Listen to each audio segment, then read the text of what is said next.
Hi, good morning. So I'm recording this video in one of my favorite spaces. Okay, I'm in this big beautiful garden near my house, and it has this section which has banyan trees. Wait, let me flip it around. So there is lush greenery all around here. See, there's some bamboo trees, there's some Indian almond trees, there's so many different types of trees here. And there's this huge banyan tree as well here, see. And there's this place to sit as well. So I decided to record this video from here today as I'm out for my morning walk. Okay. Now I love to come and sit here when I record and gaze out. Actually, not when I record, but when I come to sit and practice in this area, I like to sit here and gaze out at this view. So I used to come to this place about 1.5 years back. I used to come here regularly. I was going through a very challenging time where my body was just going through so many injuries. I would have one injury after the other. And I love to move, I love to dance, I love to do asana practice, I love to just move my body in a variety of different ways, but my health and situations were just such that I was not able to do most of the things that I really enjoy doing. So even though I love to walk, I couldn't really go for long walks because what would happen is that my knee would start getting injured or my ankle would cramp up, and I had to take things in slower paces. And I used to come to this place and practice Qigong. Now, Qigong or Qigong is this beautiful healing, medicinal, therapeutic energy body movement practice which I sort of dove into. I discovered it since asana practice was not really accessible to me.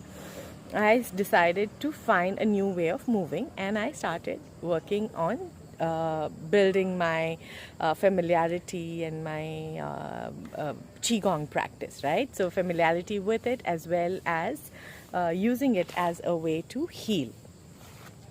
So I used to come here, and you can see the park is out there behind me, so people would be walking by there, and I would come into this silent secret space, and nobody would even know that I'm here, or nobody would care that I'm here. I wouldn't be disturbed. I only had this beautiful, magnificent banyan tree to give me company and this glorious green space to look out on. Now I decided to come here this morning to talk about one of the greatest things that supported my path to healing and still does today. Okay, and I want to offer this out to anyone who is going through something challenging today. You might feel like life is heavy, or there's a lot of chaos around you, and you feel weighed down. You just feel weighed down by whatever is happening, by the people around you, by the emotions that you're going through, by what's happening with your body, your mind, your health, your spirit, whatever it is, right? There is one particular thing, there is one attitude, one quality which can help you, which can change the narrative, which can bring such immense amount of healing, and that is compassion. Right? Compassion has the miraculous power to heal. Compassion towards others, compassion towards oneself, compassion towards your own inner child, your inner critic, the harsh, judgmental part of you. Compassion towards the tired spirit, which is weighed down, which is drained and exhausted. Compassion towards your body, compassion towards your mind, towards your spirit. If someone is challenging you, someone is acting out, someone is,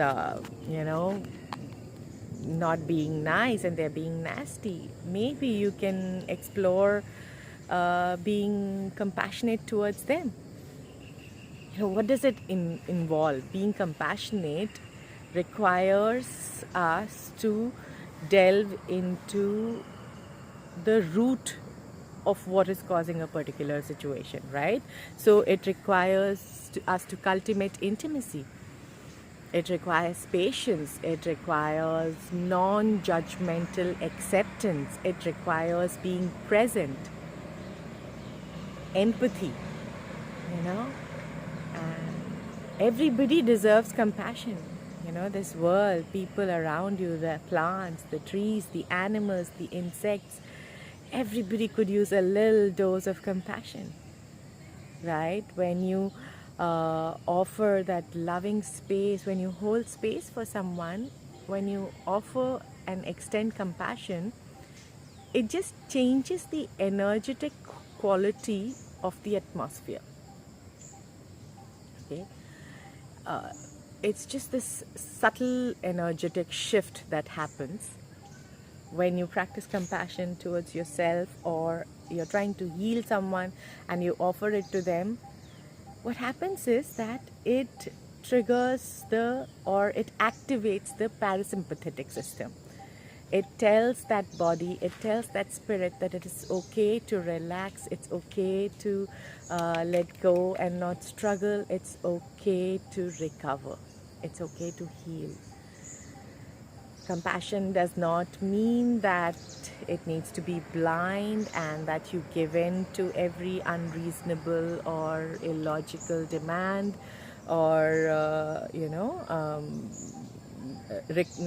idea that pops up, right? If you know that it is wrong or something is unhealthy or something is not right, then being tough or being firm or being disciplined and setting boundaries, that is compassion too. So how do you know when to give in and flow? How do you know when to tighten the reins and be firm and disciplined? You know this if you educate yourself about the situation, if you take time to understand, go deep and really explore what is happening, because then your inner wisdom will tell you what is the right time to offer a sort of softening, and what is the right time to offer discipline and control. So when I started recovering and I needed to work out, I knew that my body couldn't move. Now, I could have thought that maybe compassion here means that I just rest and let my body lie down and I don't bother to move. But I know in my wisdom that this body needs movement. If I don't move it, energy is going to get stuck. Patterns are going to get stuck. Toxins are going to get stuck and lodged inside the body. So movement is necessary, but how do you know how much to move? You have to establish a communication. You have to establish an intimacy. So I had to learn what my body was saying. I had to learn the language that my body was talking to me, and I had to understand and listen to it properly so that I could offer it the support that it needed. And at that time, when I started coming to this place, my body needed to move, but it needed to move in a manner that was nurturing, that was healing, that was compassionate. So for everybody who's going through a hard time, who's struggling, just try to explore a few moments of compassion. Maybe someone in your life needs it. Maybe it is you who needs it. Maybe it is your mind who needs it. Maybe you are surrounded by people who are not lifting you up, who are not doing what is in your best interest, and compassion would be to let go of such people, to move out of that company. Or it might be to explore deeper and see what is prompting them to behave in a certain way.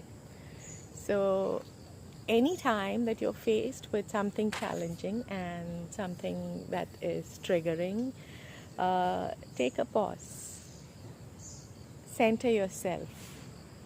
The heart is the seat of compassion. Okay?